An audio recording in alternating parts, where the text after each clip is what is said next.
Allez, on va mettre un petit peu d'essence. Oula, ou la flaque, ou la flaque, ou la flaque. La petite flaque, petite musique. Petite musique d'attente. Doucement, doucement, doucement l'essence, j'ai dit. Ok. Et ben, un, deux. Wow, la glisse, la glisse, la glisse. Il fait froid. Hein. Les affaires de pluie, c'est pas pour faire semblant. Hein. Non, mais qui fait des essais de moto en hiver? Qui? Bah moi. Bah voilà. Il fait pas froid, c'est pas vrai. Je suis congelé, au secours. Bonjour à toutes et à tous et bienvenue dans un nouvel épisode de Quick Shifter. Il fait un peu froid là aujourd'hui, hein. Vous pourrez pas me reprocher que je me décarcasse pas pour vous. Le monde de la moto est proprement fascinant. De par sa nature et ce qu'il implique pour évoluer, il a toujours le regard porté vers l'avenir, l'horizon, le futur. Mais quelquefois, les réponses aux questions qu'il se pose se trouvent derrière lui. Aujourd'hui, on prend le meilleur de ce que le présent a à offrir, on l'habille avec la grâce d'antan et on le met entre les mains du plus grand nombre dans un cocktail qui promet d'être aussi savoureux qu'explosif, la Kawasaki Z650 RS en version A2.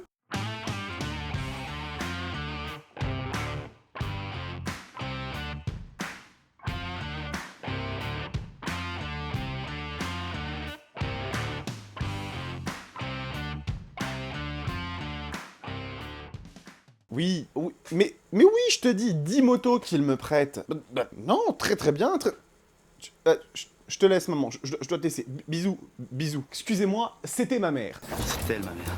J'étais en train de lui expliquer que Espace Murite nous ont encore prêté une machine. Bah oui, que voulez-vous que je vous dise? Les gars sont sympas, ils ont des machines cool, des marques de prestige, KTM, Ducati, Yamaha et Kawasaki. On va pas se priver, et eux non plus je pense, tout le monde y gagne. Et puisque vous m'avez surpris en train de téléphoner, bande de voyeurs, vous allez vous abonner à la chaîne, mettre un pouce bleu et un commentaire, ça vous apprendra les bonnes manières. Bon, la verte. Enfin, là, elle est grise, mais vous savez, les machines d'essai, c'est rarement les couleurs qui marchent le mieux, parce que bah, ils les vendent aux clients. Et j'ai l'impression que ce vert, il va bien marcher quand même, hein. Donc, qu'est-ce que c'est que cette Kawa? En dehors d'un look, je dois l'avouer, assez réussi pour qui aime le côté néo-rétro, eh bien c'est avant tout une machine qui est sortie dans les années 70. En effet, en 1976 débarque la Kawasaki Z650 B1, qui apparaît comme une machine assez originale. Dotée à l'époque d'un moteur très bon, 64 chevaux pour 220 kg. Oui, je sais, ça paraît pas fou aujourd'hui, mais vous savez, les repères d'il y a presque 50 ans ne sont plus les mêmes qu'aujourd'hui. Annoncée pour une vitesse maximale de 190 km/h, elle était considérée comme la fille spirituelle de la Kawasaki Z1, qui était, excusez du peu, la première machine 4 temps de l'histoire de Kawasaki. C'est beau comme patrimoine quand même. Elle était marketée comme une machine à l'agilité d'une 500, mais à la puissance d'une 750. Et elle en aura eu du succès, cette bécane. Elle s'éteint finalement en 1983 après pas mal de déclinaisons différentes, et le nom Z650 s'endort paisiblement pendant près de 40 ans. C'est en 2017 que les Verts d'Akashi décident de ressusciter cette légende, mais dans une recette un peu différente cette fois-ci. En effet, la Z650 ramenée à la vie n'a plus tout à fait le même ADN que son ancêtre. Ou plutôt aussi, elle l'a, mais avec les codes d'aujourd'hui. Il s'agit d'un roadster qui se veut moderne, pétillant, facile, et avec un look assez inimitable. Et c'est plutôt vrai, la Z650 nouvelle version coche en cela toutes les cases, mais vous savez, on vit dans un monde où la moto ne se conjugue plus uniquement qu'au présent. La vague néo-rétro lancée il y a quelques années gagne de plus en plus de terrain et on souhaite chaque jour un peu plus allier les performances de maintenant avec l'esprit et le look d'antan. En cela, Kawasaki l'a bien compris en lançant en 2018 la Z900 RS qui, si elle est bien animée par le cœur du roadster mid-size, reprend la cosmétique de la vénérable Z1. Et ainsi, surfant sur cette vague qui fleure bon la nostalgie, Kawasaki décide de mettre cet esprit old school à la portée de tout le monde puisque cette machine est bridable et aujourd'hui bridée en A2 en proposant donc cette Z650 avec un look RS. Est-ce qu'elle va allier le meilleur des deux mondes? On y va, hein. Oui maman, non, je ne t'ai pas raccroché à la gueule.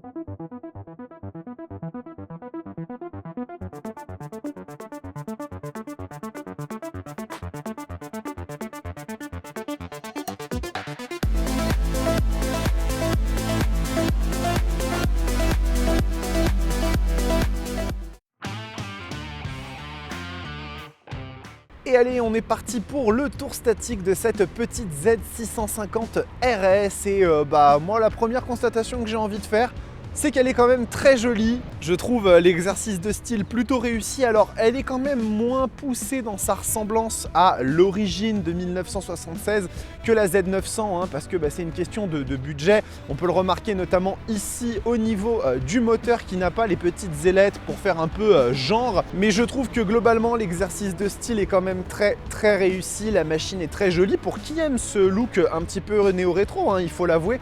Mais c'est globalement quand même plutôt très sympa comme machine. Vous avez ces petits détails de finition, hein, ce petit réservoir qui est en aluminium, hein, donc c'est très joli, c'est très sympa. La petite selle qui est quand même assez travaillée, les petits liserés comme ça sur les jantes. C'est vrai que le modèle vert est un petit peu plus sympa à mon goût, il a notamment les jantes dorées qui lui donnent un petit côté kitsch mais en même temps très sympathique. Donc globalement on est bien d'accord pour dire que cette Z650 RS, elle plaît ou pas sur le style néo-rétro, mais le coup de crayon, il est là. On va donc se parler du petit bicylindre qui est juste ici, hein, c'est celui de la Z650 standard, il n'a pas du tout été modifié, il fait donc 65 chevaux et 6,5 m/kg de couple, ou peut-être 68 chevaux, hein, je dis peut-être une bêtise mais vous avez l'information sur votre écran. Et donc il développe suffisamment de puissance pour être agréable, il est bridé ici hein, en version A2 à 47,5 chevaux, c'est donc un parfait petit moteur pour le permis A2 et pour ceux qui veulent un petit peu une machine qui va leur permettre de faire des balades tranquilles sans s'énerver, c'est vraiment tout à fait ce qu'il faut. Le châssis reprend celui de la Z650 à une différence, c'est celle du bâti arrière où il est un petit peu aplati pour permettre d'avoir cette selle plate hein, justement, mais on retrouve globalement les éléments qui en font le succès. La Z650 est un roadster qui est très bien né, donc à ce niveau-là on est encore sur un sans faute. Finalement nous allons reprendre la fourche standard de la Z650, d'ailleurs tous les éléments sont les mêmes, hein, même les étriers de freinage de piston de chez Nissin. La seule chose qu'on va changer ici sur cette machine, c'est les disques qui restent des disques de 300 mais qui ne sont pas en pétale mais en disque standard, mais ça suffira amplement pour freiner cette petite machine. Donc en ce qui concerne l'arrière, c'est le même amortisseur. Ça aurait pu être sympa que comme sur une Street Twin, il fasse deux amortisseurs de chaque côté pour donner un côté un petit peu plus rétro, mais globalement tout ça marche très bien. Faisons un petit tour rapide au niveau du tableau de bord qu'on va allumer. Écoutez, hein, c'est la simplicité même. On a deux grosses aiguilles qui je trouve sont très réussies pour le look néo-rétro, ça marche très bien. Et on a un petit écran ici au milieu avec quelques informations comme la consommation, l'autonomie, le trip total ou les trips partiels. Donc voilà, une petite jauge à essence, quelques petites touches de modernité qui sont sympas avec des warnings. Globalement, ça reste une machine qui n'est pas non plus super pourvue de technologie. En effet, sur la Z650, vous n'aurez que deux petites choses, un ABS ainsi qu'un embrayage assisté pour pouvoir démarrer la machine sans avoir à la faire cirer. Et c'est tout le reste c'est du plaisir de conduite pur et simple. Allez, on va démarrer la machine parce que c'est pas que je vous aime pas mais je me les caille de ouf et j'ai qu'une envie, c'est de repartir. Voilà, donc on a un petit son un petit peu feutré comme ça mais qui a quand même une petite identité je trouve. On va tourner très légèrement la poignée. Il y a un petit quelque chose je trouve, c'est sympathique, ça fait quand même penser à un esprit un petit peu old school. Et puis finalement, vous savez quoi, on va la prendre et on va aller rouler avec, c'est encore pour moi je trouve le plus important. Donc je vous dis à tout de suite. Et allez, on est lancé sur la partie dynamique de l'essai de cette Z650 RS, donc sur une petite partie ville, on va un petit peu flâner et voir de quoi cette machine est capable sur l'exercice urbain. Donc la première chose, c'est la position de conduite. Cette dernière est véritablement très relax, on est bien installé, on n'est pas très haut, hein, donc si vous êtes un peu grand, bon, vous ferez un petit peu crapaud dessus, mais je trouve que ça va. J'ai eu des machines sur lesquelles j'étais vraiment encore plus bas. Là, on est bien installé, on est confortable, les bras sont pas du tout vers l'avant. Aucun appui sur les poignets n'est à signaler, donc tout se passe véritablement très bien sur cette machine à ce niveau-là, aucun souci. Concernant la maniabilité, la machine est très légère, donc elle se manie vraiment comme un vélo. En plus, on a à l'arrière des roues de 160, donc c'est des petites roues assez fines et qui permettent vraiment d'engager et d'être très maniable, donc ça c'est super agréable. Les commandes tombent bien sous les mains, on a un petit embrayage assisté qui permet de démarrer la machine sans devoir faire cirer, donc ça encore une fois, ça fait plaisir, c'est sympa. En ce qui concerne les boutons, il n'y en a pas 156 000, hein. On a juste les clignots, le petit bouton pour passer des feux de croisement aux feux de route, un petit bouton ici, un petit switch qui permet de défiler les informations du tableau de bord, le petit klaxon, les petits warnings, tout est très simple, hein, c'est très épuré, c'est une machine qui se veut un petit peu rétro. Et puis au niveau de la lisibilité, le tableau de bord est très sympa, deux aiguilles donc, qui permettent d'avoir le contour et la vitesse, donc ça c'est plutôt classique, ça nous rappelle cette ambiance d'antan, avec une petite pointe de modernité pour ce petit écran au milieu qui nous permet d'avoir rapport engagé, la jauge à essence, la température et puis les quelques petites informations de trip. Concernant une éventuelle chauffe du moteur, c'est celui de la Z650, donc je pense vraiment que vous n'allez pas être extrêmement embêté à ce niveau-là. Bon, on est au mois de janvier, donc il fait un peu froid encore une fois, mais clairement, je pense que même en été, ça passe très bien. C'est une machine qui est pensée pour ce genre d'usage. En plus, le moteur est bien à l'air libre, donc franchement, je pense pas qu'il va y avoir d'énormes soucis à ce niveau-là.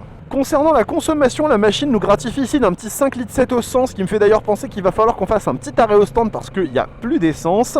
Ce qui n'est pas étonnant, mais je pense que ça doit être un peu moins. La machine n'a pas beaucoup de kilomètres, elle en a 300 environ. Je pense que le trip moyen n'est pas nécessairement très juste, elle a dû faire un peu beaucoup de villes, pardon. Et donc à mon avis, ça doit être un peu en dessous de ça, on doit être plutôt dans les 5 litres à mon avis quand on tire pas trop dedans.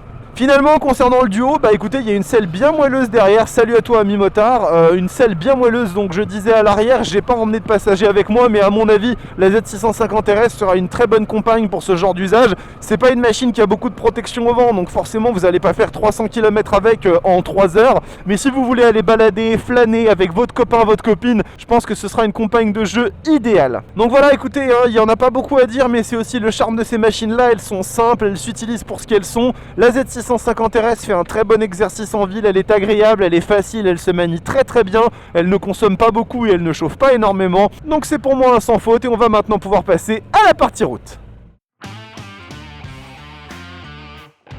Et allez, on est lancé sur du coup la partie route de l'essai de cette Z650 RS, petite nouveauté que nous prête Espace Murit très gentiment. Donc la machine est bridée à 2, donc elle est en 47,5 chevaux. On va voir un petit peu du coup ce que ce bicylindre en ligne issu de la Z650 a dans le ventre. Moi j'aime bien, ça part plutôt bien, ça a une belle réactivité. Le bruit est pas si mal que ça au final. Alors bien évidemment, on va pas lui demander monts et merveilles à ce moteur, mais je trouve que par rapport à la proposition, eh bien c'est bien étagé, ça répond plutôt bien, et pour un permis à 2, je trouve que c'est satisfaisant et pas du tout frustrant. Le châssis est vraiment sain, hein, c'est celui de la Z650, donc on a quelque chose qui est très agile, qui se manie très bien. Aujourd'hui, bon, c'est un petit essai un peu sur le terrain que vous avez l'habitude de voir, parce que c'est vrai qu'en ce moment, vous savez, le temps est pas forcément au beau fixe. Donc on essaye de profiter de la moindre petite éclaircie, ou tout du moins pas de pluie, pour vous faire un petit tour, et du coup aller jusqu'à Chevreuse, ça fait un petit peu loin. J'ai toujours peur de me faire surprendre par la pluie. Ah mais ce châssis il est pas mal, hein, il est pas mal, il met en confiance. La petite route 160 à l'arrière, et bien du coup nous amène tout de suite à avoir une belle agilité. Et j'aime bien cette sonorité en fait, elle est vraiment pas mal du tout. Un petit moulin qui est vraiment vif, vraiment sympa. Et derrière, écoutez-moi ça. Hey, qui l'eût cru? Qui l'eût cru que cette petite néo-rétro allait avoir une sonorité aussi sympathique? Bon, à bas régime, ça fait un peu un bruit de tondeuse, hein, je l'avoue, mais dès qu'elle monte... Ah, il y a quelque chose, hein. Bon allez, j'arrête de m'extasier sur le son de la moto. Concernant le freinage, eh bien, ce sont des étriers 2 pistons, comme je vous l'ai montré dans le tour statique, et... ça marche quand même plutôt bien, je vais pas vous le cacher. En termes de feeling, c'est pas trop mal, un tout petit peu spongieux, mais vraiment ça se manie assez bien. Et je trouve qu'on a une belle progressivité et surtout une attaque et un mordant qui sont quand même bons pour un moteur de ce calibre-là. C'est pas une machine qui est prévue non plus pour avoir des vitesses de pointe ou des accélérations phénoménales. Je trouve que ça se fait très bien. Les suspensions de la Z650 RS sont de très bonne facture, elles absorbent bien les irrégularités, ce sont celles finalement de la Z650. Alors c'est un élément qui est standard, même pas inversé, donc ça fait pas non plus des miracles, mais par rapport à la proposition, je trouve que ça marche vraiment très très bien. Bon, après, en ce qui concerne la protection au vent, vous l'aurez compris, Roadster Neo Rétro oblige, elle est inexistante. Je sais pas s'il existe des accessoires qui permettent de relever un petit peu ça, mais clairement, hein, c'est pas une machine qui est faite pour taper des Paris-Marseille. Hein. On achète aussi une moto pour ce qu'elle est, on va pas lui inventer des usages qui n'existent pas. La Z650 RS est une petite machine hyper joueuse qui sera une compagne du quotidien extraordinaire qui vous permettra d'aller vous amuser un petit peu sur départementales et routes rapides. Et en ça, je trouve que l'exercice est super bien réussi et que cette machine-là, elle fait vraiment bien le job. Le charme opère, il est vrai. Cette Z650 allie le charme de l'ancien temps avec une partie cycle moderne, le tout animé dans un cœur facile à exploiter pour tout le monde, et rendant donc cette rétrovolution accessible au plus grand nombre. Je vous jure, les termes marketing... Vous vous en doutez bien, d'autres lui emboîtent le pas ou la précèdent, et il est temps de voir un petit peu la concurrence de cette petite machine. La première sera la XSR 700 de chez Yamaha, qui reprend exactement le même genre d'esprit, avec toutefois quelques différences quand même. Bon, la philosophie c'est exactement la même, hein. On reprend la MT-07 et on l'habille avec un look d'antan. Mais je trouve quand même que la XSR, c'est pas évident à dire ça, XSR. Oui, pardon. Je trouve quand même qu'elle fait un petit peu plus moderne dans la façon comme elle est approchée et a donc un petit peu moins ce côté hommage au passé de la Kawasaki. En termes de prix, c'est à peu près la même chose, elle est un petit peu plus puissante, à vous de choisir votre camp. Ensuite, on va passer sur la Scrambler 800 Icon de chez Ducati. La Scrambler a eu un succès absolument insolent depuis son lancement et Ducati continue donc sur sa lancée avec quelque chose qui a un esprit cette fois-ci un peu différent. On a effectivement cette notion de look d'avant et je trouve qu'effectivement le mélange marche particulièrement bien, la machine est harmonieuse, mais vous serez effectivement moins plongé dans cet esprit rétro. Elle est aussi plus chère, mais elle propose un peu plus de technologie, comme notamment de la connexion au Bluetooth et le système Ducati multimédia. Faut bien vivre avec son temps, que voulez-vous. Et on va finalement partir sur une marque qui est probablement pour moi la reine du néo-rétro, et qui surfe tellement sur cette tendance que je pense qu'on peut parler véritablement d'ADN à part entière. Il s'agit de Triumph, bien entendu. Alors des modèles comme ça, ils en ont plein, on va pas forcément aller trop loin, et on va aller chercher la Street Twin 900. Alors celle-là, je l'aime bien. Elle a les mêmes valeurs de puissance que la Z650 RS, mais avec une bonne louche de couple en plus, mais aussi de poids. On n'est pas forcément sur le même gabarit que celle-là, et également pas mal de techno. Des modes de conduite, un anti-patinage déconnectable, une prise USB, des phares à LED. Bref, vous l'aurez compris, cette Triumph n'a de old school que son apparence, mais je trouve que paradoxalement, c'est aussi celle qui réussit le meilleur exercice de style et qui nous plonge de la façon la plus immersive dans cette ambiance d'antan. Finalement, on arrive à la conclusion de cet essai et je trouve qu'effectivement cette Z650 est très réussie. Pour celles et ceux qui ont envie de se replonger dans cet univers un petit peu rétro, elle met à la portée de quasiment toutes les bourses un exercice de style particulièrement réussi, une partie cycle tout à fait saine car c'est celle de la Z650 qui a toujours très bien marché, et un moteur facile à vivre, exploitable, le tout finalement dans une robe qui charme et qui nous rappelle une chose assez évidente, c'est que la moto, ça n'a pas besoin d'être extrêmement compliqué pour être très plaisant. Cet épisode de Quick Shifter est terminé, j'espère qu'il vous a plu. Là, je suis parti aujourd'hui sur quelque chose d'un petit peu différent. Vous l'avez vu, le décor est en train d'évoluer, on s'enferme petit à petit dans notre mur. Oui, je sais, il y en a qui m'ont dit que je m'étais pas foulé pour le papier peint, c'est vrai effectivement, mais ça évoluera, ne vous en faites pas. En tout cas, les choses sont en train d'avancer, donc j'espère que vous aimez bien. N'hésitez pas à me le dire dans les commentaires, et bien évidemment, abonnez-vous à la chaîne, la croissance de Roadsters TV est direction les étoiles. On se retrouve la semaine prochaine pour un autre petit essai bien sympathique ma foi. En attendant, portez-vous bien, ciao.